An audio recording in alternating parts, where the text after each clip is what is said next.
ऐसी वीडियो रोज देखने के लिए आप मेरे वीडियो को लाइक करें, इस पे कमेंट करें और अपने दोस्तों के साथ शेयर करें। और हाँ, अगर आप इस चैनल पे नए हैं तो इसे सब्सक्राइब करना ना भूलें। रोहित को नजर आ गया था कि सनी का शरीर बिल्कुल बेजान पड़ चुका था। सनी की हालत देखने के बाद रोहित की आंखों से आंसू गिरने लगे थे।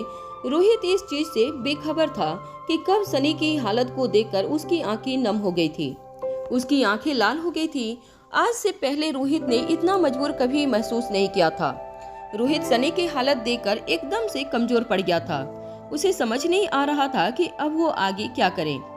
रोहित ये बात अच्छी तरह से जानता था कि वो इस वक्त इतना कमजोर नहीं हो सकता था। इस कारण से रोहित अंदर से खुद को समझा रहा था और मजबूत रहने की कोशिश कर रहा था। रोहित ने सनी की जिंदगी की सारी उम्मीदें खो दी थी। रोहित का चेहरा देखकर उसके आसपास खड़े उसके सिक्योरिटी गार्ड समझ गए थे कि रोहित मन ही मन क्या सोच रहा था। एक मोटी सी चादर का स्ट्रक्चर बनाकर रोहित के आदमी सनी को तेजी से प्रेसिडेंशियल स्वीट के बाहर ले जाने लगे।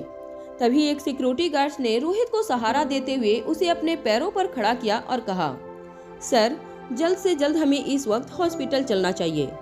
सनी सर की सांसें चल रही है। अगर हम सही वक्त पर हॉस्पिटल पहुंच गए तो उनकी जान बच सकती है। उनकी जान बचने के पूरे चांसेज है।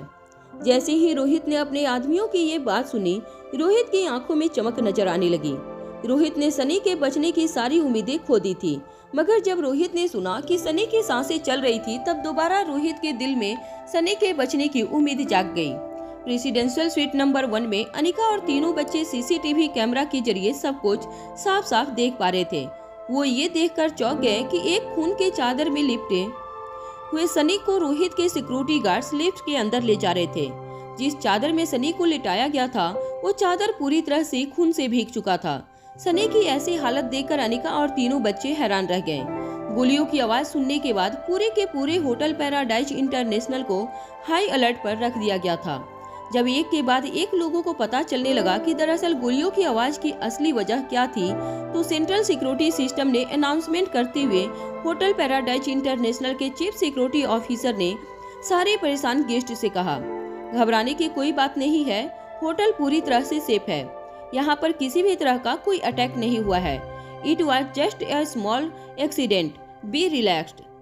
होटल पैराडाइज इंटरनेशनल में देश विदेश से काफी वीवीआईपी गेस्ट आए हुए थे, जो खुद भी अपनी सिक्योरिटी को लेकर काफी अलर्ट रहा करते थे। गोलियों की आवाज सुनकर ऐसे कई गेस्ट हाई अलर्ट पर चले गए थे, इसलिए उन्हें शांत करने के लिए इस तरह की अनाउंसमेंट करना जरूरी था। होटल पैराडाइज इंटरनेशनल के मेन गेट पर हमेशा ही एक एम्बुलेंस तैयार खड़ी रहती थी। होटल में हुई किसी भी इमरजेंसी के लिए 24 घंटे एक एम्बुलेंस होटल के मेन गेट पर खड़ी रहती थी। जैसे ही लिफ्ट ग्राउंड फ्लोर पर आकर रुकी, कुछ सिक्योरिटी गार्ड्स खून से लथपथ सनी के शरीर को लेकर लॉबी से होते हुए सीधे एम्बुलेंस के पास पहुंचे। एम्बुलेंस में पहले से ड्राइवर मौजूद था, जो सनी को जल्द से जल्द नजदीकी हॉस्पिटल में ले जाने के लिए बिल्कुल तैयार था। सनी और अपने आदमियों के पीछे पीछे रोहित भी तेजी से एम्बुलेंस की ओर जाने लगा। सनी की इस तरह की हालत देखकर रिसेप्शन के आसपास खड़ा होटल पैराडाइज इंटरनेशनल का स्टाफ काफी सदमे में आ गया था। उनको समझ नहीं आ रहा था कि अचानक से सनी के साथ क्या हुआ। उन्होंने अभी कुछ देर पहले सनी और उनकी कोलिंग शर्मिला के बीच क्या हुआ था, वो सब कुछ विटनेस किया था, मगर अब सनी के इस तरह की हालत को देखकर उन सब का दिल बैठ गया था। उनके समझ में नहीं आ रहा था कि आखिर ऊपर क्या हुआ था, सनी की ऐसी हालत कैसे हुई।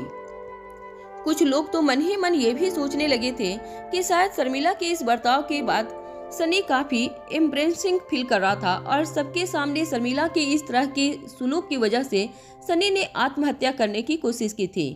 हर तरह के लोग अपने अपने दिमाग में अलग अलग बातें सोच रहे थे, पर सच्चाई कुछ और ही थी। सनी को जैसे ही एम्बुलेंस में लिटाया गया, रोहित भी सनी के बगल में एम्बुलेंस के पीछे वाले हिस्से में बैठ गया। दरवाजा बंद होते ही ड्राइवर ने तेजी से एम्बुलेंस होटल पैराडाइज इंटरनेशनल से निकाली। जिस हॉस्पिटल में सनी को ले जाना था, वो हॉस्पिटल होटल पैराडाइज इंटरनेशनल से 15 मिनट की दूरी पर था, मगर एम्बुलेंस का ड्राइवर जान चुका था कि सनी की कंडीशन क्या थी, इसलिए वो जल्द से जल्द सनी को हॉस्पिटल पहुंचाने की कोशिश करने लगा। वहीं पीछे बैठे रोहित ने सनी का बेजान हाथ अपने हाथों में पकड़ लिया और ऊंची आवाज में सनी के कानों के पास जाकर कहने लगा, Sunny, stay with me Sunny, तुम्हें कुछ नहीं होगा, मैं तुम्हें कुछ नहीं होने दूंगा सनी। रोहित की समझ में नहीं आ रहा था कि पल भर में सनी के साथ क्या हो गया था। रोहित ने बचपन से जिस सनी को हंसता खिलता हुआ देखा था, उस सनी के पूरे शरीर से बह रहा इतना खून देखकर रोहित का दिल बैठा जा रहा था। रोहित बार बार सनी के कानों के पास जाकर एक ही बात कह रहा था, सनी स्टे विथ मी, तुम्हें मैं कुछ नहीं होने दूंगा। रोहित लगातार सनी के कानों में ये बात कहता रहा। कुछ ही वक्त में एम्बुलेंस नजदीकी हॉस्पिटल के मेन गेट में एंटर हुई। होटल पैराडाइज इंटरनेशनल से पहले ही हॉस्पिटल में फोन कर दिया गया था। जैसे ही सनी की एम्बुलेंस हॉस्पिटल के मेन गेट पर पहुंची, हॉस्पिटल के वार्ड बॉय स्ट्रक्चर लेकर तैयार खड़े थे। जैसे ही एम्बुलेंस का दरवाजा खुला, कुछ वार्ड बॉय एम्बुलेंस के अंदर आकर सनी को स्ट्रक्चर पर लिटाकर हॉस्पिटल के अंदर ले जाने लगे। सनी के पीछे चल रहे एक डॉक्टर ने वार्ड बॉय को इंस्ट्रक्शन देते हुए कहा, पेशेंट का बहुत खून बह चुका है, जल्द से जल्द इन्हें ऑपरेशन थिएटर में ले जाओ। वार्ड बॉयज सनी को ऑपरेशन थिएटर की ओर ले जाने लगे। तभी डॉक्टर ने रोहित को उनका पीछा करने से रोकते हुए कहा, क्या आप ही मिस्टर रोहित मारवा हैं, पेशेंट के भाई? रोहित ने बस हाँ में अपना सिर हिला दिया और तेजी से वार्ड बॉय के पीछे जाने लगा। तब डॉक्टर ने फिर से रोहित को रोकते हुए कहा, देखिए, इस वक्त मेरे लिए ये जानना बेहद जरूरी है कि आपके भाई का ब्लड ग्रुप क्या है, क्योंकि काफी खून बह चुका है। सबसे पहले हमें उनके लिए ब्लड अरेंज करना होगा, मगर अगर आप श्योर हो तो ही बताना। अगर ब्लड ग्रुप पता हो तो हमें जल्द से जल्द पेशेंट को खून चढ़ाने में मदद होगी। डॉक्टर का सवाल सुनकर रोहित काफी परेशान नजर आ रहा था। डॉक्टर समझ गया था कि रोहित को सनी के ब्लड ग्रुप के बारे में नहीं पता था, इसलिए रोहित के कंधे पर हाथ रखते हुए डॉक्टर ने कहा, कोई बात नहीं, आप एक काम कीजिए, रिसेप्शन पर जाकर सारी फॉर्मेलिटीज पूरी कीजिए, मैं ऊपर चलकर पेशेंट के ट्रीटमेंट शुरू करता हूँ। डॉक्टर की बात मानते हुए रोहित सबसे पहले रिसेप्शन पर जाकर फॉर्मेलिटीज पूरी करने लगा। रिसेप्शन पर सारी फॉर्मेलिटीज पूरी करने के बाद जैसे ही रोहित इमरजेंसी ऑपरेशन थिएटर के पास पहुंचा, रोहित ने देखा कि लगातार ऑपरेशन थिएटर से कुछ वार्ड बॉयज बाहर आ रहे थे तो कुछ नर्सेज तेजी से दौड़कर अंदर जा रही थी। एक वार्ड बॉयज ने रोहित को ऑपरेशन थिएटर में जाने से पहले ही रोकते हुए कहा, सर प्लीज आप अंदर नहीं जा सकते। रोहित भी अच्छी तरह से समझ सकता था कि हॉस्पिटल के कुछ नियम कानून होते थे, मगर रोहित हर पल सनी के साथ रहना चाहता था। तभी रोहित ने देखा कि कॉरिडोर से तेज कदमों से एक सीनियर डॉक्टर अपने हाथ में ग्लव्स पहने हुए ऑपरेशन थिएटर की ओर चले आ रहे थे। जब रोहित ने उन्हें रोका तो रोहित का चेहरा देखते ही वो डॉक्टर समझ गए थे कि रोहित पेशेंट का बेहद करीबी था। इसलिए रोहित के कंधे पर हाथ रखते हुए उस डॉक्टर ने रोहित से कहा, देखिए, अब तक मैंने पेशेंट को देखा तो नहीं है, मगर मेरे जूनियर्स ने मुझे बताया कि पेशेंट की हालत काफी क्रिटिकल है। आपको ऊपर वाले पर भरोसा के साथ थोड़ी पेशेंस रखनी होगी एंड प्लीज बी अश्योर्ड, हम लोग अपनी पूरी कोशिश करेंगे। पेशेंट की जान बचाना ही हमारा सबसे पहला धर्म है। बिना टाइम गवाए वो डॉक्टर ग्लव्स पहने हुए ऑपरेशन थिएटर के अंदर चला गया। रोहित जानता था कि उसे अब प्रार्थना करनी होगी, किसी तरह कोई चमत्कार हो जाए और सनी के बेजान शरीर में फिर से जान आ जाए। तभी अचानक मन ही मन रोहित को इस बात का एहसास हुआ कि अगर आज अनिका ने अपनी याददाश्त नहीं खोई होती तो वो जरूर किसी तरह का चमत्कार करके सनी को बचा लेती। वहाँ प्रेसिडेंशियल स्वीट नंबर 1 में बच्चे और अनिका काफी हैरान परेशान थे। उन्होंने सनी की हालत देख ली थी। तीनों बच्चे भी अच्छी तरह से समझते थे कि इंसान के शरीर से इतना खून बहने का क्या मतलब हो सकता था। अनिका को सनी की कंडीशन को लेकर चिंता हो ही रही थी, मगर उसकी एक बात समझ में नहीं आ रही थी कि आखिर सनी के साथ हुआ क्या था। अनिका ने अपनी आंखों से देखा था कि किस तरह रोहित ने सनी का हाथ कस के पकड़ रखा था और किस तरह वो सनी के सवाल पर बौखलाया हुआ नजर आ रहा था। अनिका की समझ में नहीं आ रहा था कि अचानक दोनों भाइयों के बीच में ऐसी क्या बात हुई कि अचानक सनी टेरेस से गिर पड़ा। अनिका के मन में कई तरह के सवाल उठ रहे थे। तभी अनिका ने देखा कि अनिका के मोबाइल फोन पर आयशा मारवा का नंबर फ्लैश होने लगा। अनिका की समझ में नहीं आ रहा था कि वो कॉल रिसीव करके आयशा मारवा को क्या कहे, मगर अनिका जानती थी कि आज नहीं तो कल फैमिली वालों को ये बात बतानी तो थी कि आखिर सनी के साथ क्या हुआ था। सनी की हालत देखकर इतना समझ गई थी कि सनी के साथ जो कुछ भी हुआ था वो फैमिली से ज्यादा देर तक छुपाया नहीं जा सकता था। जैसे ही अनिका ने आयशा का फोन रिसीव किया, आयशा की घबराई हुई आवाज अनिका के कानों पर पड़ी। आयशा ने अनिका से पूछा, सनी को क्या हुआ?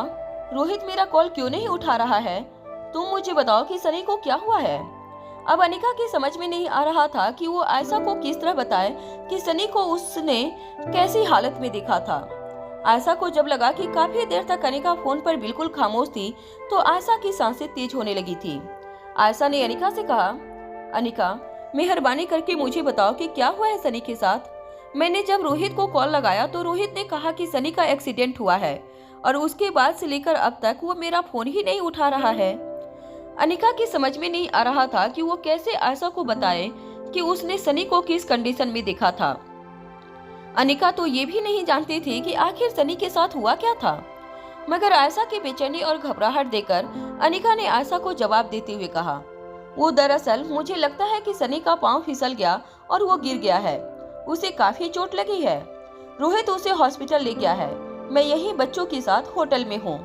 अनिका की बात सुनते ही आयशा ने तेज आवाज में अनिका से पूछा, तो क्या हुआ है उसे? वो ठीक तो है ना? कहाँ चोट लगी है उसे? ज्यादा खून तो नहीं बहा ना? अनिका अपनी आंखों से देख चुकी थी कि सनी के माथे से कितना खून बह चुका था। मगर अनिका ये भी जानती थी कि वो इस तरह की बातें फैमिली वालों के साथ शेयर नहीं कर सकती थी। खुद अनिका की समझ में नहीं आ रहा था कि मनाली में वेकेशन बिताने के मोटिव से आए मारवा परिवार के साथ एक के बाद एक किस तरह के हादसे हो रहे थे। मगर कहीं न कहीं घबराहट और टेंशन में नजर आ रही अनिका के दिमाग का एक हिस्सा ये भी कह रहा था कि ये सारी की सारी बातें कहीं न कहीं इंटरकनेक्टेड थी। इसे अनिका का इंट्यूशन ही कहा जा सकता था। जो अनिका को लग रहा था कि मनाली में आने के बाद एक जो हादसे हो रहे थे वो सारे के सारे एक दूसरे के साथ जुड़े हुए थे। मगर अनिका की समझ में ये नहीं आ रहा था कि उन हादसों के जुड़ने की वजह क्या थी। वो कौन सी एक कॉमन लिंक थी हर हादसे के पीछे जो अनिका के सामने थी मगर उसे नजर नहीं आ रही थी। आयशा मारवा अनिका को बार बार पूछ रही थी कि आखिर सनी को क्या हुआ था। मगर अनिका अपनी गहरी सोच में डूबी हुई थी। जब अचानक ही आयशा ने अपनी आवाज तेज की तो अनिका ने अपना होश संभालते हुए आयशा से कहा, आप फिक्र मत कीजिए, मुझे जैसे ही सनी के बारे में कुछ खबर मिलती है मैं आपको इत्तला कर दूंगी। वैसे फिक्र की ज्यादा बात नहीं है, सनी को ज्यादा चोट नहीं लगी है। अनिका जानती थी कि वो आयशा से झूठ कह रही थी, मगर अनिका को अभी इस बात का एहसास था कि अगर वो आयशा को सच्चाई बता देती है तो फिर फैमिली में सनी को लेकर काफी चिंताएं बढ़ सकती थी। आयशा का फोन डिस्कनेक्ट करने के बाद अनिका प्रेसिडेंशियल स्वीट के टेरेस गार्डन में जाकर मनाली की वादियां देखने लगी। अनिका जानती थी कि कुछ बहुत अजीब होने वाला था, मगर अनिका ये नहीं जानती थी कि वो किस तरह से अपने सामने नजर आ रहे छिपे हुए राज को जमीन के तह से खोदकर बाहर निकाले। आर्यन और एलेक्जेंडर भी सनी की हालत देखकर काफी ज्यादा घबराए हुए नजर आ रहे थे। रिया भी सनी को बहुत प्यार करती थी, मगर रिया के दिल में अभी भी कई सारी उलझने थी जिनका जवाब वो ढूंढ निकालना चाहती थी। रिया मन ही मन ऊपर वाले से प्रार्थना करने लगी कि चाचू को कुछ न हो, मगर साथ ही साथ रिया को अभी भी इस बात की चिंता थी कि हेलीकॉप्टर में बैठी हुई रिया ने किस तरह अपनी मां को एक साथ दो जगह पर देखा था। सनी से बेहद प्यार करने के बावजूद रिया अपने आप से लड़ रही थी। रिया जानती थी कि उसके मन में चल रहे वहम का जवाब ढूंढना इतना आसान नहीं था, मगर रिया ये भी जानती थी कि वो इतनी आसानी से हार नहीं मानने वाली थी। रिया को यकीन था कि उसने जो कुछ भी देखा था वो सच था। रिया ये भी जानती थी कि उसके भाई और उसके परिवार वाले रिया की बात को उसके मन का वहम समझ रहे थे, मगर रिया तब तक चैन से बैठने वाली नहीं थी जब तक वो अपने पूरे परिवार के सामने ये साबित न कर दे कि उसने सचमुच अनिका को गुलेरिया हाउस के टेरेस पर देखा था।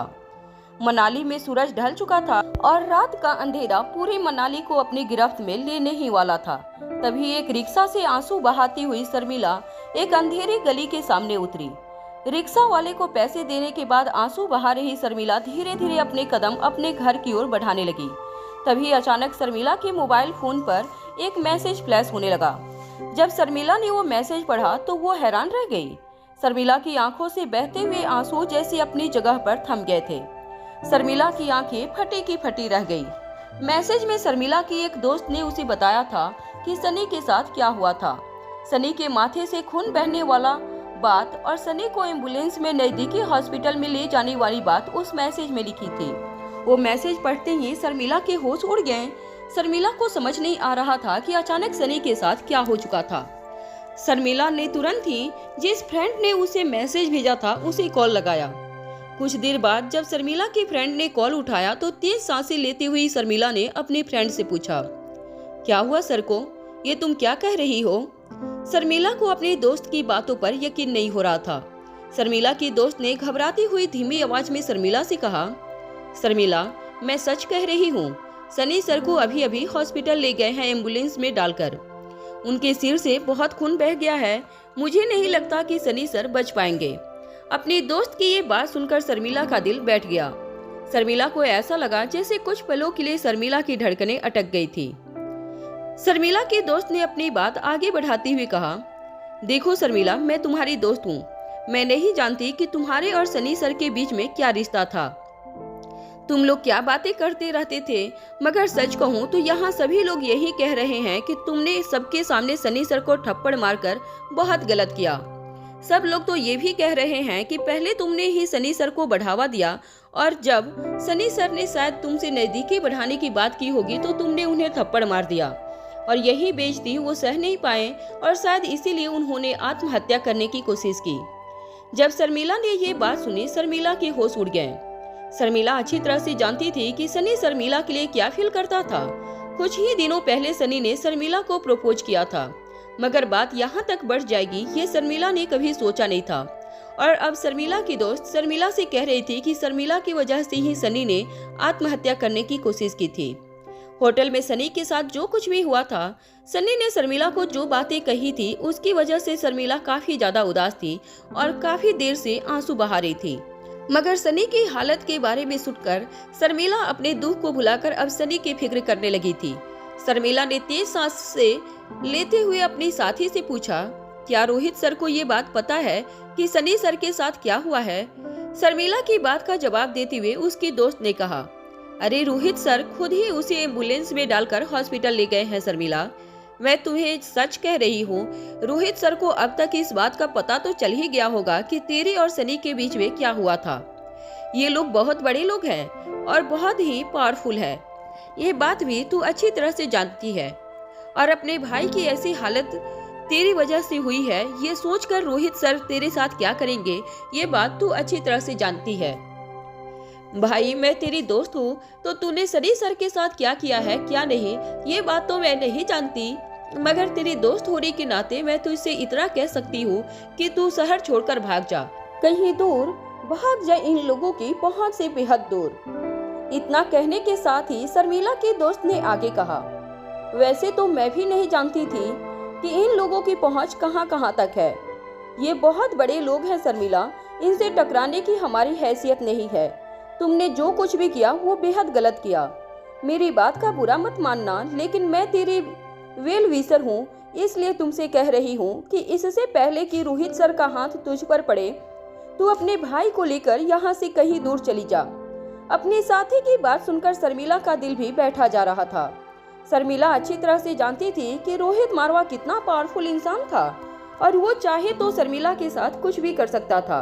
सिर्फ शर्मिला मन ही मन ये बात जानती थी कि शर्मिला का हाथ सनी पर सिर्फ इसलिए उठा था क्योंकि सनी ने शर्मिला के चरित्र पर उंगली उठाई थी।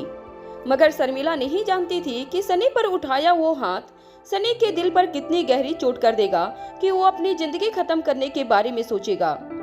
शर्मिला की दोस्त बार बार फोन पर उसे यही सलाह दे रही थी कि शर्मिला हमेशा के लिए मनाली छोड़कर कहीं भाग जाए, इतनी दूर भाग जाए कि रोहित और उसके आदमियों की गिरफ्त में कभी ना आ सके। एक तरह से शर्मिला का दिल कह रहा था कि उसे जल्दी से जाकर सनी को देखना चाहिए और दूसरी तरफ रोहित मारवा के पावर को देखते हुए शर्मिला का दिल बैठा जा रहा था। शर्मिला भी अच्छी तरह से जानती थी कि अगर रोहित को ये पता चला कि उसके भाई ने शर्मिला की वजह से ही आत्महत्या करने की कोशिश की थी तो रोहित उसे और उसके अपाहिज भाई को कभी माफ नहीं करेगा। अपनी साथी का फोन डिस्कनेक्ट करने के बाद शर्मिला तेज सांसें लेने लगी। शर्मिला की समझ में नहीं आ रहा था कि वो क्या करे। शर्मिला अपने घर का रास्ता तो जानती थी, मगर अपने ही घर की गली में नुक्कड़ पर खड़ी शर्मिला को समझ नहीं आ रहा था कि वो किस दिशा में अपने कदम आगे बढ़ाए। तभी शर्मिला यह देखकर हैरान हो गई कि उसके मोबाइल फोन पर फिर से उसके साथी का कॉल आ रहा था।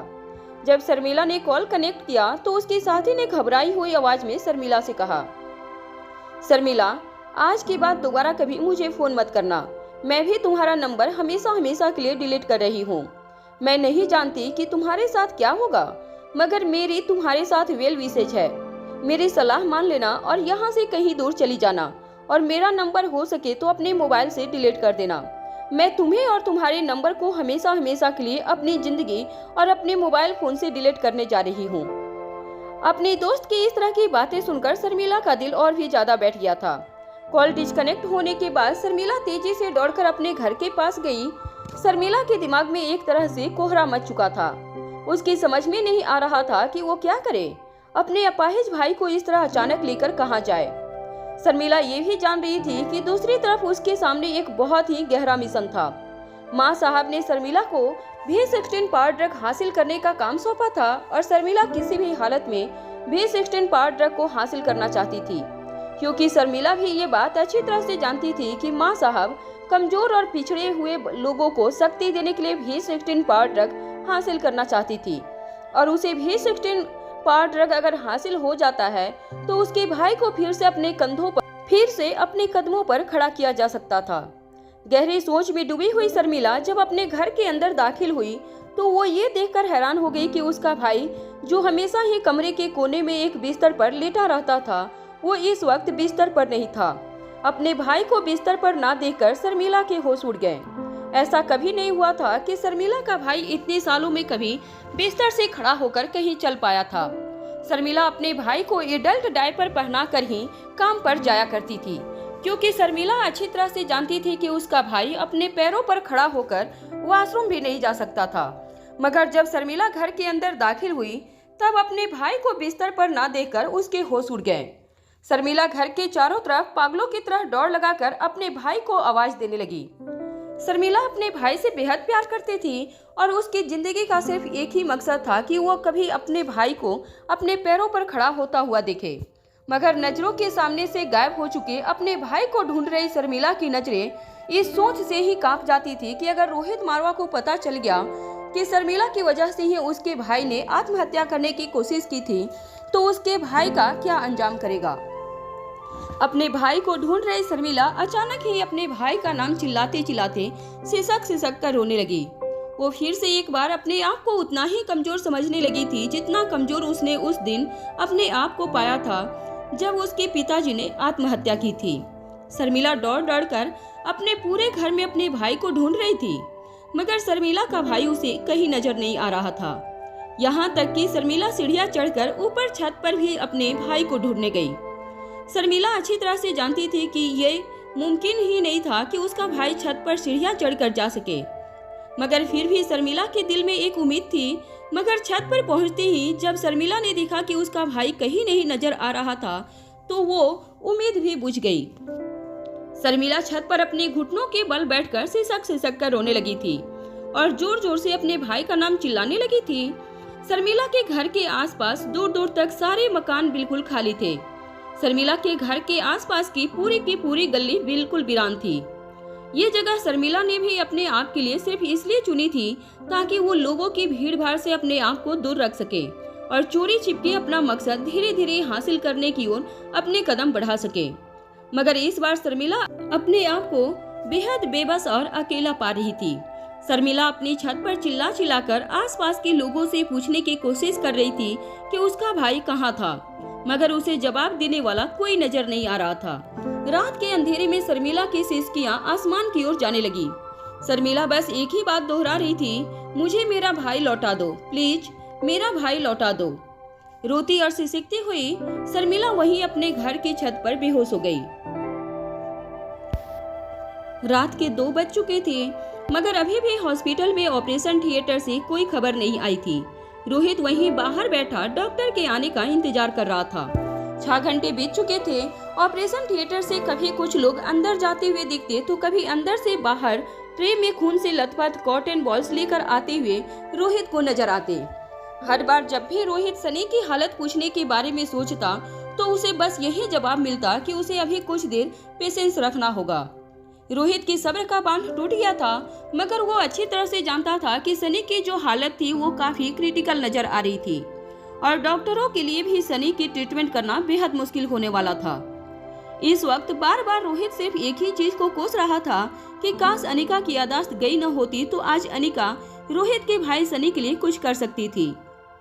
न सिर्फ इसलिए कि अनिका रोहित की बीबी थी, मगर डॉक्टर अमृता के हाथों का क्या क्या चमत्कार हुए थे, वो सारे के सारे चमत्कार रोहित ने अपनी आंखों से देखे थे। अगर रोहित को इस पूरी दुनिया में किसी एक डॉक्टर पर भरोसा था तो उसका नाम था डॉक्टर अमृता, जो इस वक्त अपनी याददाश्त खो चुकी थी। रोहित को इस वक्त पुरानी अनिका की बहुत याद आ रही थी। वो बार बार मन में यही कह रहा था कि क्यों, आखिर क्यों अनिका की याददाश्त चली गई, क्यों वो अनिका की रक्षा नहीं कर पाया। इस वक्त रोहित को खुद पर शक होने लगा था। रोहित को मन में यही लग रहा था कि वो इतना ताकतवर होकर भी इतना मजबूर क्यों हो गया है। उसके पास खुश होने के जितने भी कारण थे वो सब उससे दूर होते जा रहे थे। जब से अनिका की याददाश्त चली गई थी तब से रोहित अंदर ही अंदर टूट सा गया था। रोहित मारवा जो एक बहुत बड़ा आदमी था, उसके दिल का एक हिस्सा कहीं न कहीं पुरानी अनिका को याद करके टूट चुका था, पर रोहित बाहर से मजबूत बनने की पूरी कोशिश कर रहा था। पर आज जब सनी की ऐसी हालत उसने देखी थी तब से रोहित को पुरानी अनिका बहुत याद आ रही थी। रोहित का दिमाग बार बार पुरानी अनिका के स्किल पर जाकर अटक जा रहा था। रोहित ने अपनी आंखों से अनिका को कई ऐसे पेशेंट की जान बचाते हुए देखा था जिनके बचने के लगभग चांसेस ना के बराबर थे। रोहित वहीं बेंच पर बैठा हुआ ऑपरेशन थिएटर के बाहर डॉक्टर के बाहर निकलने का इंतजार करता रहा। कुछ घंटों बाद ऑपरेशन थिएटर का दरवाजा खुला। जैसे ही डॉक्टर बाहर आए, रोहित ने अपनी जगह से खड़े होते हुए डॉक्टर से पूछा, क्या हुआ, कैसा है सनी? रोहित की बात का जवाब देते हुए डॉक्टर ने कहा, आपको थोड़ा शांत रहना होगा मिस्टर। डॉक्टर आगे कहते, इतने में रोहित ने बेसब्र होते हुए कहा, डॉक्टर आप बात को समझने की कोशिश कीजिए। मैं इस तरह से कब तक एक उम्मीद लगाए बैठे रहूं? मुझे जानना है कि मेरे भाई की कंडीशन कैसी है, क्या कोई। इतना कहते कहते रोहित चुप हो गया, क्योंकि कहीं न कहीं रोहित का गला भर आया था, पर वो इस तरह से डॉक्टर के सामने भावुक नहीं होना चाहता था। डॉक्टर को भी रोहित की हालत देखकर दया आ रही थी। रोहित की इस बात का जवाब देते हुए डॉक्टर ने कहा, देखिए मिस्टर मारवा, आप खुद को संभालिए। हमने बहुत कोशिश की, मगर मुझे अफसोस है कि हम आपके भाई को कोमा में जाने से नहीं रोक पाए। डॉक्टर की बात सुनकर रोहित बिल्कुल सुन पड़ गया था। रोहित को अपने कानों पर यकीन नहीं हो रहा था। उसे लग रहा था मानो वो कोई बुरा सपना देख रहा हो। रोहित को यही लग रहा था कि अचानक से वो नींद से जागेगा और फिर उसे सब कुछ सामान्य मिलेगा, जैसा सब कुछ पहले था। अनिका की याददाश्त आ चुकी होगी, सनी बिल्कुल ठीक होगा। रोहित अभी अभी यह सोच रहा था कि तभी डॉक्टर ने उसके कंधे पर हाथ रखा। डॉक्टर के हाथ रखते ही रोहित अपने ख्यालों की दुनिया से बाहर आया। तभी उसे याद आया कि सनी अब कोमा में जा चुका था। रोहित कोमा का मतलब अच्छी तरह से जानता था, मगर फिर भी अपने दिल में एक उम्मीद लिए रोहित ने डॉक्टर से पूछा, आप कहना क्या चाहते हैं डॉक्टर? सनी बच तो गया है ना? उसकी जान को कोई खतरा तो नहीं है ना? एक लंबी सांस लेने के बाद डॉक्टर ने रोहित की बात का जवाब देते हुए कहा, देखिए मिस्टर मारवा, आप पढ़े लिखे हैं और बेहद समझदार भी हैं। आप मेडिकल टर्मिनोलॉजी को भी अच्छी तरह से समझते हैं। कोमा में जाने का एक तरह से मतलब यह होता है कि इंसान के दिमाग में अपने शरीर पर से अपना कंट्रोल पूरी तरह से खो दिया है। यूँ कहा जा सकता है कि इंसान की सांसें तो चल रही है पर वो जिंदा नहीं है।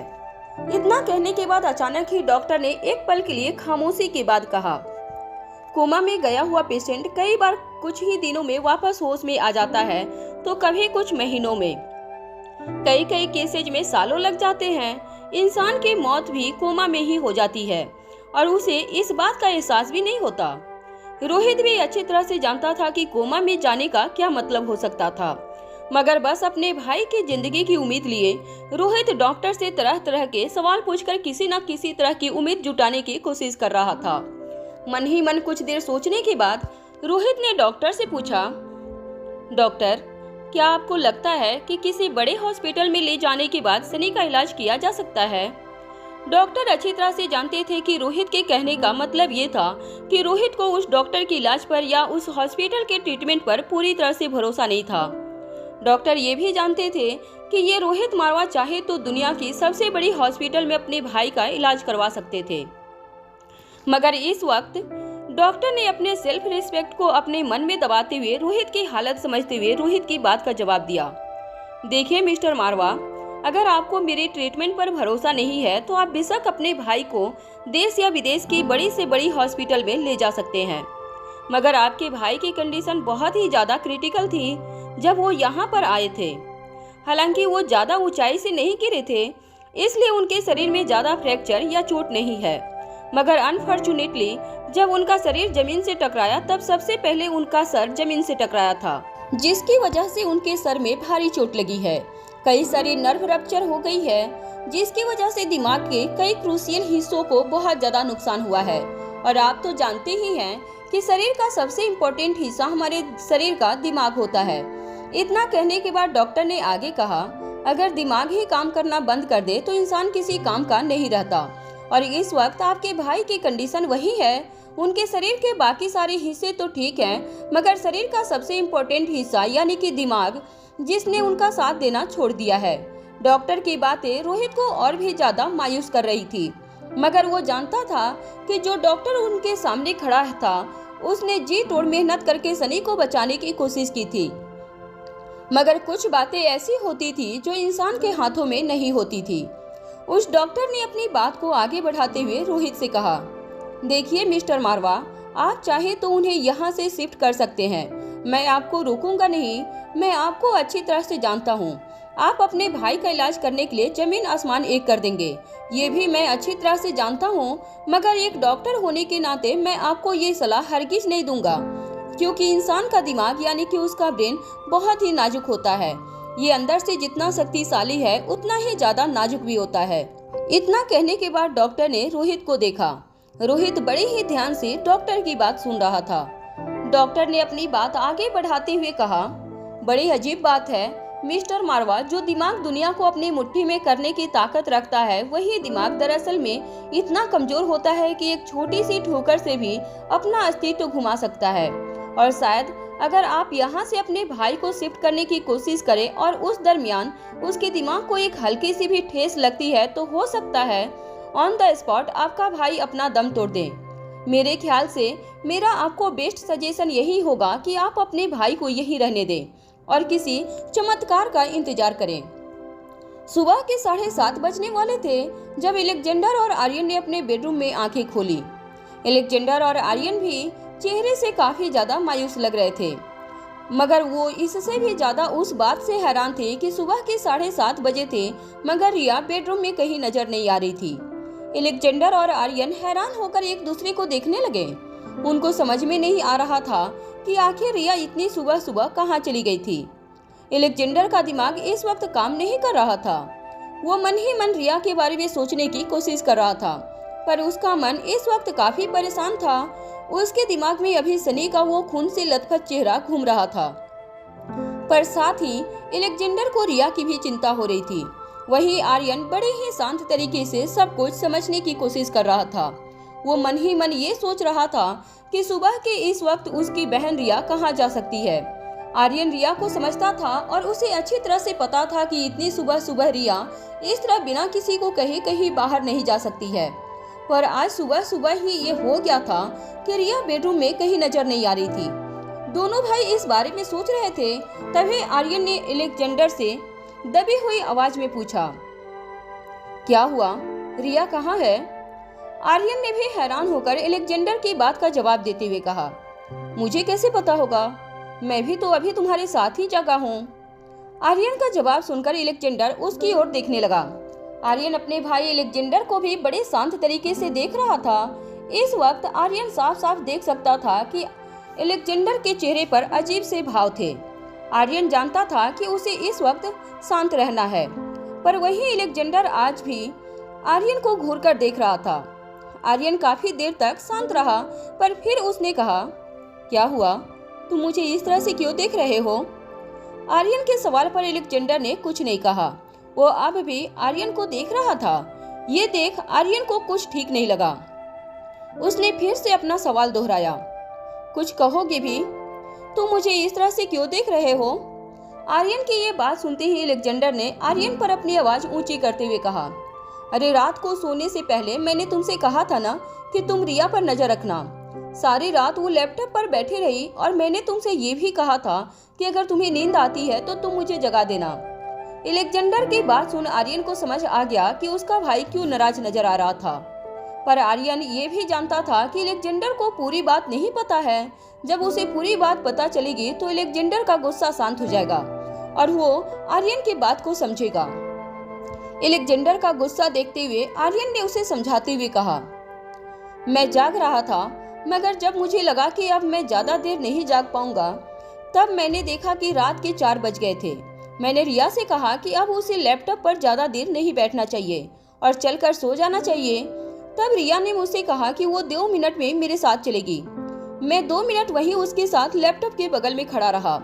कुछ देर बाद उसने लैपटॉप बंद कर दिया और मेरे साथ कमरे में चली गई। मुझे अच्छी तरह से याद है कि 4:15 बजे थे। मैं और रिया दोनों एक साथ कमरे में आए थे।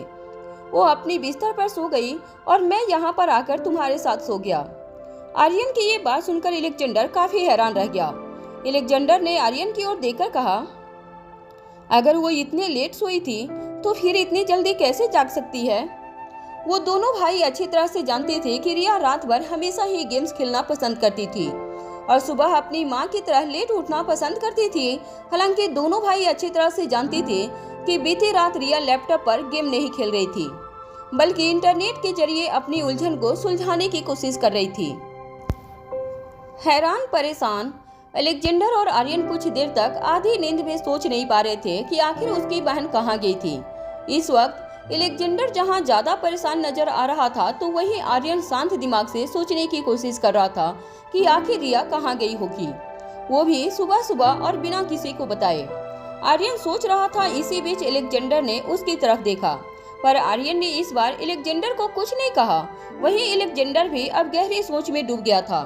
फिर अचानक ही अलेक्जेंडर को इस बात का एहसास हुआ कि हो सकता है आर्यन के सो जाने के बाद रिया चुपके से फिर से कमरे के बाहर निकलकर लैपटॉप के सामने बैठ गई हो। ये ख्याल आते ही अलेक्जेंडर के चेहरे का भाव बदल गया। उसकी आंखों में एक डाउट दिखाई देने लगा। वहीं आर्यन ने जब अलेक्जेंडर का चेहरा देखा तो उसे समझ आ गया कि जरूर अलेक्जेंडर के दिमाग में कोई बात चल रही है। आर्यन ने अपने भाई से पूछा, क्या हुआ अलेक्जेंडर, क्या सोच रहे हो तुम, बताओ मुझे। आर्यन के मुंह से ये सवाल सुनते ही अलेक्जेंडर ने अपनी बात आर्यन को बताई। आर्यन को भी अलेक्जेंडर की बात सही लगी।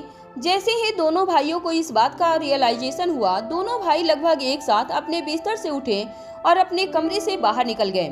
दोनों भाई जैसे ही कमरे से बाहर निकले, उन्होंने देखा कि अनिका टेरेस गार्डन पर अपनी जगह पर बैठे हुए ही सो गई थी। अलेक्जेंडर और आर्यन को अपनी माँ की ये हालत देखकर काफी बुरा फील हुआ और उनको भी अपनी माँ को इस तरह से सोते हुए देखकर काफी मायूसी महसूस हो रही थी। उनको पता था कि सनी के कारण अनिका भी टेंशन में आ गई थी। अनिका पहले से परेशान थी और उसकी परेशानी दूर करने के लिए ही रोहित उसे और बच्चों को लेकर मनाली आया था, पर यहाँ आने के बाद अनिका की परेशानी कम होने के बजाय बढ़ गई थी।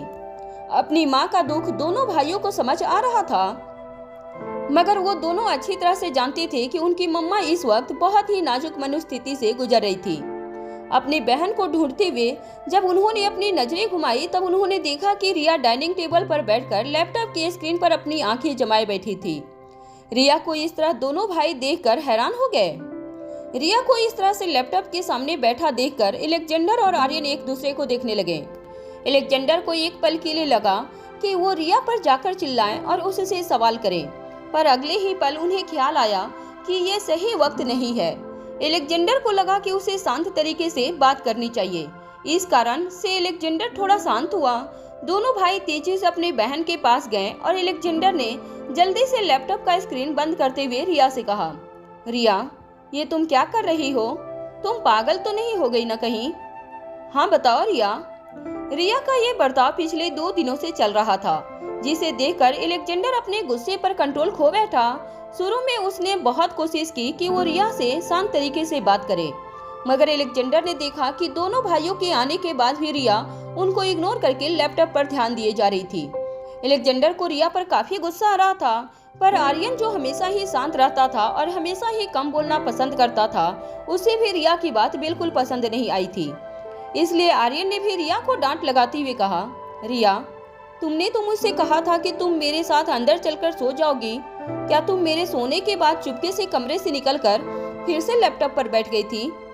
दोनों भाई अच्छी तरह से जानते थे कि उसकी माँ की हालत ऐसी नहीं थी कि वो रिया पर ज्यादा ध्यान दे पाती, और रोहित को गैर हाजिरी में अब दोनों भाइयों को ही रिया और रिया की जिद पर लगाम कसनी थी। रिया की आंखें पूरी तरह से लाल नजर आ रही थी। रिया को देखते ही दोनों भाई समझ गए थे कि रिया पूरी रात लैपटॉप पर अपनी नजरें टिकाए बैठी थी। रिया की आंखें और उसके चेहरे पर नींद का असर दिखाई दे रहा था। रिया की हालत ठीक नहीं लग रही थी, पर इसके बाद भी वो अब तक लैपटॉप के सामने बैठी थी।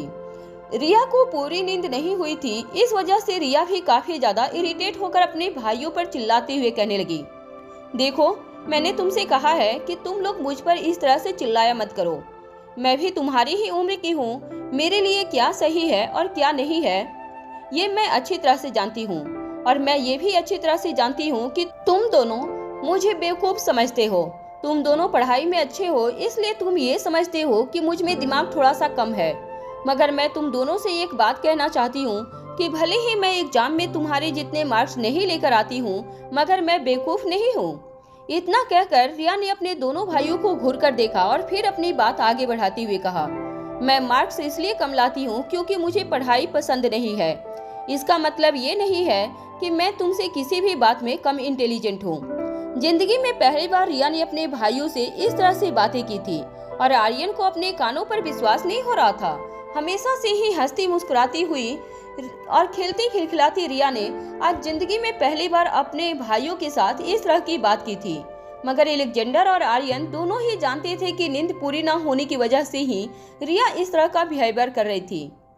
एलेक्जेंडर ने अपनी आवाज नरम करते हुए रिया से पूछा, देखो रिया, गुस्सा मत करो। डैड यहाँ पर नहीं है। मम्मा की हालत तुम अच्छी तरह से जानती हो। हम दोनों सिर्फ इतना चाहते हैं कि तुम ठीक टाइम पर खाना खा लिया करो, ठीक टाइम पर सो जाया करो। पूरी रात इस तरह लैपटॉप पर रहने का क्या मतलब है? एलेक्जेंडर की बात पूरी नहीं हुई थी कि रिया ने अपनी बात आगे बढ़ाते हुए कहा, मैं अच्छी तरह से जानती हूँ कि तुम दोनों मुझे पागल समझते हो, क्योंकि मैंने उस दिन हेलीकॉप्टर राइड के दौरान कहा था कि मैंने मम्मा को नीचे गुलेरिया हाउस के टेरेस पर देखा था। मगर मैं तुम दोनों से कह देना चाहती हूँ कि मैं पागल नहीं हूँ। देख लेना, बहुत जल्दी ये बात मैं प्रूव कर दूंगी कि मैंने मम्मा को टेरेस पर देखा था। ये कहने के बाद रिया अचानक ही जोर जोर से रोने लगी। रिया की सिसकियां बढ़ने लगी थी। एलेक्जेंडर और आर्यन जानते थे कि अगर रिया ने इसी तरह से रोना जारी रखा तो बहुत जल्द अनिका की आंखें खुल जाएगी। इसलिए आर्यन ने धीमी और दबी हुई आवाज में रिया से कहा, रिया, प्लीज रो मत। We are sorry, we are extremely sorry. Please रो मत। देखो, तुम्हारी आवाज सुनकर मम्मा जाग जाएगी। तुम तो जानती हो कि मम्मा की तबीयत इस वक्त ठीक नहीं है। अगर वो तुम्हें इस तरह रोता हुआ देखेगी तो उन पर क्या बीतेगी, जरा सोचो। रिया भी जानती थी कि परिवार में इस वक्त क्या हो रहा था। एक तरफ सनी चाचू का खून से सना हुआ शरीर तीनों बच्चों ने देखा था, और दूसरी ओर उनकी माँ की हालत क्या थी वो तीनों बच्चे अच्छी तरह से जानते थे। रोती हुई रिया अपने मुंह पर अपना एक हाथ रखकर बेडरूम के अंदर चली गई। जब एलेक्जेंडर और आर्यन ने बेडरूम का दरवाजा खोलने की कोशिश की तब उन्हें एहसास हुआ कि रिया ने बेडरूम का दरवाजा अंदर से बंद कर लिया था। बेडरूम के अंदर अपने बिस्तर पर लेटी रिया बार बार अपने आप से सिर्फ एक ही बात कर रही थी, आई विल प्रूव कि मैंने मम्मा को एक साथ दो जगह पर देखा था। रिया मन ही मन खुद को मजबूत बनाने की कोशिश में थी। वो अंदर ही अंदर खुद को समझा रही थी कि वो एक दिन अपने दोनों भाइयों को ही नहीं बल्कि सबको यकीन दिलाकर रहेगी कि वो जो कह रही थी वो सही था। दोनों भाई अपनी बहन की बात सुनकर हैरानी से एक दूसरे को देखने लगे। रिया के चेहरे पर कॉन्फिडेंस बढ़ता जा रहा था, मगर एलेक्जेंडर और आर्यन के दिल में रिया के लिए चिंता भी बढ़ती जा रही थी। कुछ ही वक्त बाद रिया टीएनएच में प्रवेश करने वाली थी। ऐसे में रिया का मन अपनी बात और अपनी सोच को लेकर काफी ज्यादा स्टेबल हो चुका था, और यहाँ पर बात रिया की मम्मा से जुड़ी हुई थी। रिया ने तो अनिका जैसी ही दिखने वाली एक औरत इस दुनिया में देखी थी, मगर अब सवाल इस बात का भी पैदा होता था कि किस तरह रिया बाकी लोगों के सामने अपने आप को सही प्रूफ करे। सूरज की पहली किरण जब शर्मिला के चेहरे पर पड़ी तो धीरे धीरे शर्मिला ने अपनी आंखें खोली। आंखें खुलते ही शर्मिला एक झटके से अपने घर की छत पर अपने पैरों पर खड़ी हो गई और फिर से आसपास देखने लगी। शर्मिला दौड़कर छत की सीढ़ियों से उतरते हुए अपने घर के लिविंग रूम में दाखिल हुई। शर्मिला के मन में बस अभी एक ही उम्मीद थी कि जो कुछ भी पिछली रात उसने महसूस किया था वो शर्मिला का एक बुरा सपना हो। मगर जैसे ही शर्मिला ने देखा कि उसका भाई अभी भी अपने बिस्तर पर नहीं नजर आ रहा था, तब शर्मिला को यकीन हुआ कि उसने जो कुछ भी महसूस किया था वो सच्चाई थी। उसका भाई घर में कहीं नजर नहीं आ रहा था। शर्मिला की समझ में नहीं आ रहा था कि उसके भाई को इस तरह कौन ले जा सकता था। शर्मिला के लिए जिंदगी में बस एक ही सहारा था, शर्मिला के पास अपना कहने के लिए इस दुनिया में अपने भाई के अलावा और कोई नहीं था। शर्मिला किसी भी हालत में जानना चाहती थी कि उसका भाई इस वक्त कहाँ था, कैसा था, वो ठीक था या नहीं। मगर शर्मिला की मदद करने वाला उसे दूर दूर तक कोई नजर नहीं आ रहा था। वहाँ हॉस्पिटल में रोहित काफी देर तक अपने भाई के बिस्तर के बगल में बैठा रहा। सनी को ऑपरेशन थिएटर से आईसीयू वार्ड में शिफ्ट कर दिया गया था और सनी के शरीर से उसकी शारीरिक गतिविधियों पर ध्यान रखने वाला एक बड़ा सा मॉनिटर भी अटैच कर दिया गया था, जिससे सनी के वाइटल रीडिंग पर नजर रखी जा सके। रोहित काफी देर तक अपने भाई सनी के बिस्तर में बगल में बैठा रहा। रोहित जानता था कि घर वाले भी बार बार रोहित को कॉल करके सनी की हेल्थ के बारे में पूछने की कोशिश कर रहे थे, मगर काफी देर से रोहित उन सभी के कॉल्स को अवॉइड कर रहा था। रोहित अब जान चुका था कि ज्यादा देर तक परिवार वालों से ये बात वो छुपा नहीं सकता था और न ही सनी को जल्दी होश आने वाला था। सनी को हॉस्पिटल के स्टाफ के हवाले करके रोहित हॉस्पिटल से निकलकर अपनी कार में बैठा। कार में बैठते ही रोहित ने देखा कि रोहित की दादी सुहासिनी मारवा के कई सारे मिस्ड कॉल रोहित के पर्सनल मोबाइल की स्क्रीन पर नजर आ रहे थे।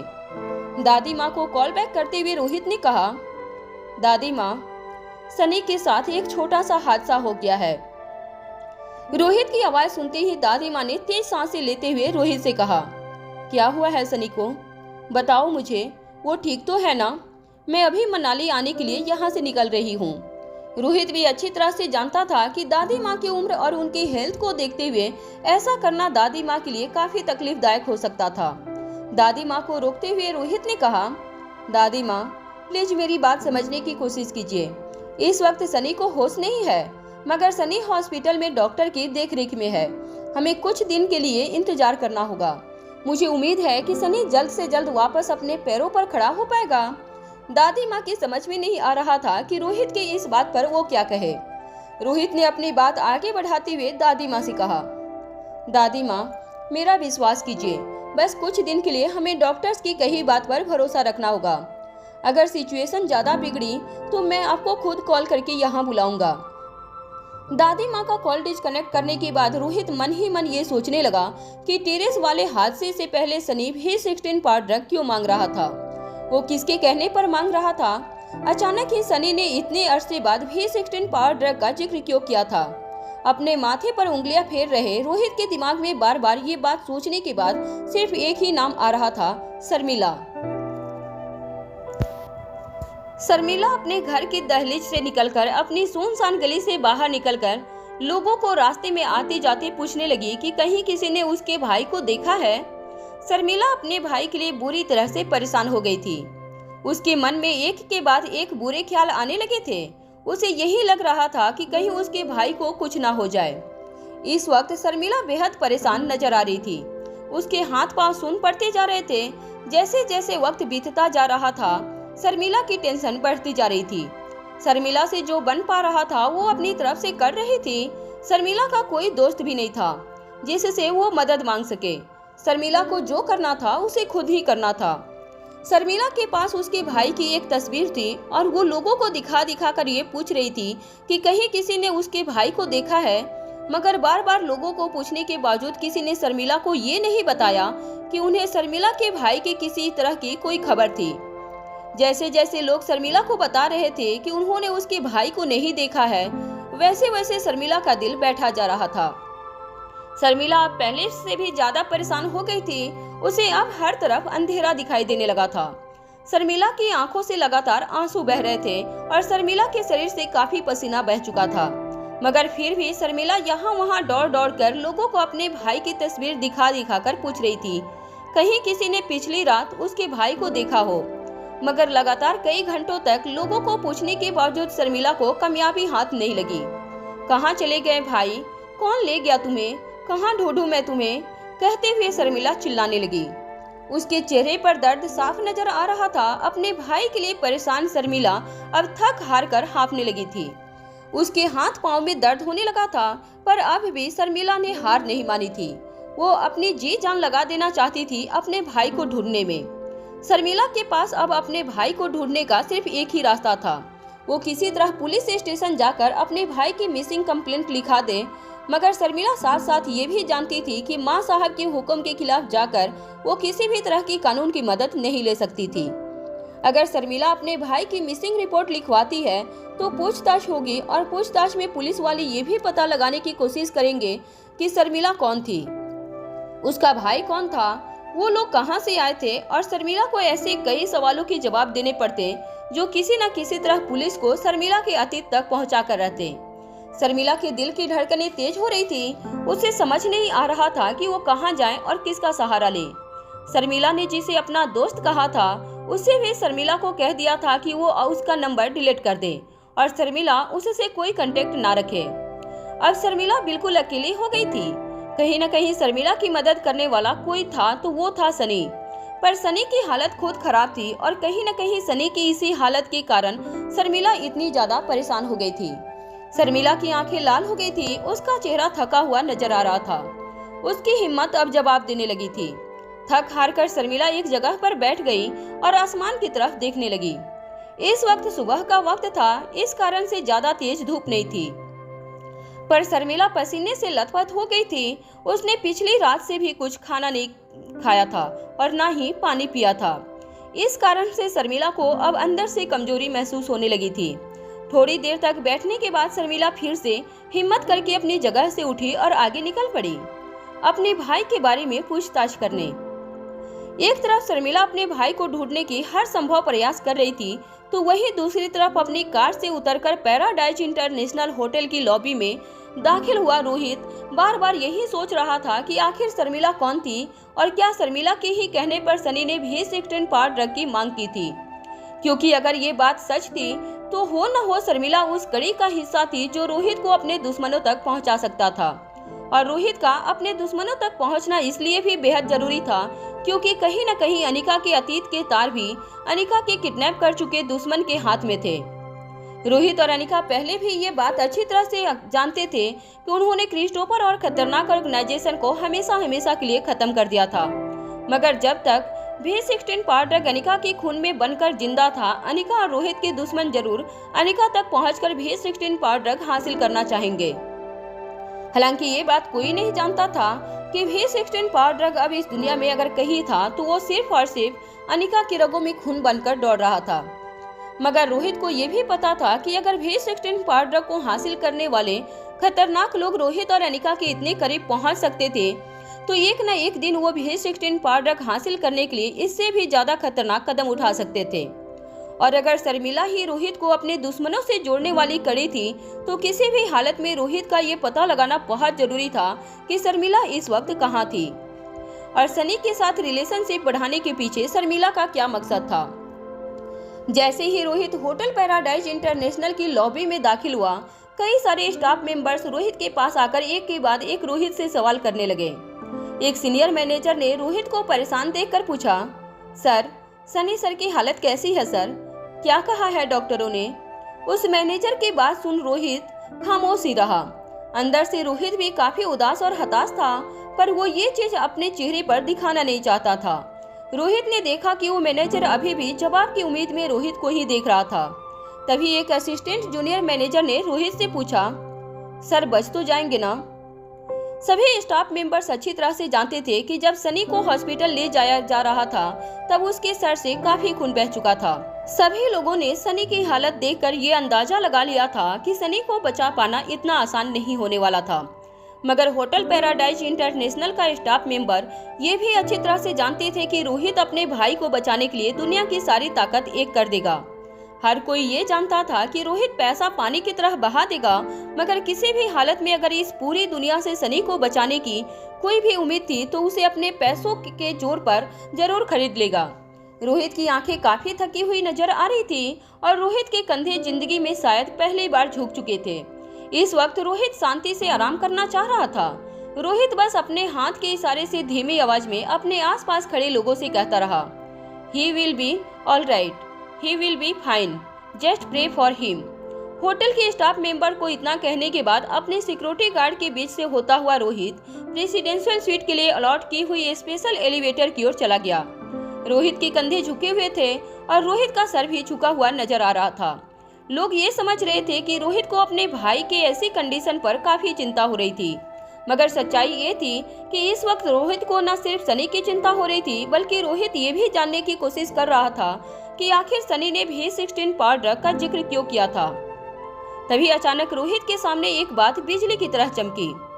थकावट के मारे रोहित को ये बात पहले क्यों नहीं सूझी थी, ये सोचकर रोहित खुद ही अपने आप को कोस रहा था। रोहित अचानक ही एलिवेटर के पास से होता हुआ तेजी से रिसेप्शन के पास गया। तेज कदमों से रिसेप्शन के पास आ रहे रोहित को जब रिसेप्शन पर खड़े जूनियर मैनेजर और उसके साथी ने देखा तो दोनों हैरान होकर एक दूसरे को देखने लगे। उनके समझ में नहीं आ रहा था कि रोहित इतनी तेजी से रिसेप्शन की ओर क्यों आ रहा था। रिसेप्शन पर आते ही रोहित ने जोर से रिसेप्शन डेस्क पर अपना एक हाथ मारा और अपने सामने खड़े जूनियर मैनेजर से कहा, वो लड़की जो यहाँ काम करती थी शर्मिला, वो कहाँ है? रोहित की आंखों में गुस्सा और रोहित के चेहरे पर अपने भाई के लिए बढ़ रही चिंता को देखते हुए रोहित के सामने खड़े जूनियर मैनेजर का गला सूखने लगा। उस जूनियर मैनेजर ने तुरंत ही अपने बगल में खड़ी साथी की ओर देखकर इशारा करते हुए कहा, सर मैं तो उसे बिल्कुल नहीं जानता। हाँ, ये उसकी दोस्त है, ये उसे जानती है। जैसे ही उस जूनियर मैनेजर ने अपनी साथी की ओर इशारा किया, रिसेप्शन पर खड़ी लड़की एक झटके से अपने कदम पीछे बढ़ाकर कहने लगी, ये क्या कह रहे हो तुम सूरज? मैं कहाँ उसकी दोस्त थी? अरे हमारे साथ काम करती थी, इसलिए कभी कभार एक हाय हेलो कर देती थी। मुझसे ज्यादा तो तुम उसके साथ बातें किया करते थे। दोनों के बीच बहस को बढ़ता हुआ देखकर रोहित ने अपने माथे पर उंगलियां घुमाई और जोर से रिसेप्शन डेस्क पर अपने एक हाथ को मारते हुए कहा, अरे बंद करो बकवास और सिस्टम में जाकर देखो कि वो लड़की कौन है, कहाँ रहती है। अपने बॉस की ऊंची आवाज सुनकर दोनों रिसेप्शनिस्ट के होश उड़ गए। रोहित की बात मानते हुए रिसेप्शन पर खड़ा लड़का जल्दी से अपने कंप्यूटर सिस्टम पर गया और कुछ चेक करने लगा। तभी वहां होटल का सीनियर मैनेजर दौड़ कर आया। जब सीनियर मैनेजर को पता चला कि रोहित ने शर्मिला के बारे में इंक्वायरी की है तो सीनियर मैनेजर ने रोहित के सामने आकर बड़े ही अदब से कहा, सर दरअसल मैं आपसे कुछ कहना चाहता हूँ। सीनियर मैनेजर को देखकर रोहित को लग रहा था जैसे वो काफी घबराया हुआ था, मगर रोहित के साथ कोई बात शेयर करना चाहता था। उस मैनेजर के चेहरे पर घबराहट देखकर रोहित ने कहा, क्या हुआ? तुम इतने घबराए हुए क्यों लग रहे हो? उस सीनियर मैनेजर को समझ नहीं आ रहा था कि वो रोहित के साथ बात कैसे शुरू करे। मैनेजर जानता था कि रोहित को वो बात बतानी होगी जो वो कई दिनों से अपने मन में लिए घूम रहा था। अटकती हुई धीमी आवाज में उस मैनेजर ने रोहित से कहा, सर बात दरअसल ये है कि शर्मिला का इंटरव्यू सनी सर ने खुद पर्सनली लिया था।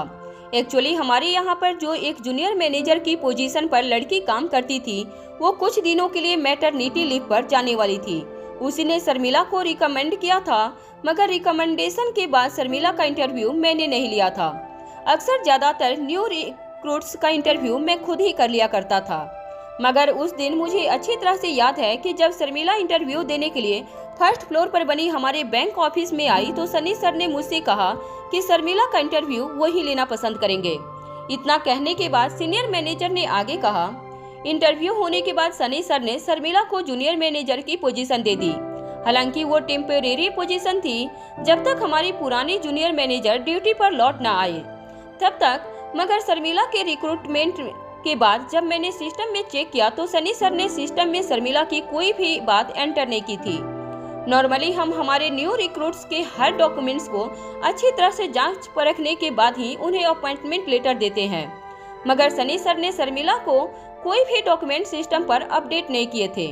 ये सुनते ही रोहित हैरान हो गया। उसे अब कुछ ठीक नहीं लग रहा था। तभी सीनियर मैनेजर ने आगे कहा, सर, मैंने खुद कई बार शर्मिला से उसके डॉक्यूमेंट्स अपडेट करने की मांग की, मगर शर्मिला हर बार कोई न कोई बहाना बनाकर टाल देती थी। मैंने खुद एक बार सनी सर से भी इस मामले को लेकर शर्मिला की कंप्लेन की थी कि काम ज्वाइन किए उसे काफी वक्त बीत गया था, मगर वो अब तक अपने डॉक्यूमेंट सबमिट नहीं कर रही थी, मगर हर बार सनी सर भी मेरी बात टाल देते थे। रोहित ने जब अपने सीनियर मैनेजर की बात सुनी तो वो हैरान रह गया। रोहित की समझ में नहीं आ रहा था कि सनी इतना लापरवाह कैसे हो सकता था। किसी लड़की को पहली बार देखते ही सनी उस पर इतना भरोसा कैसे कर सकता था। ये बात रोहित की समझ के बाहर थी।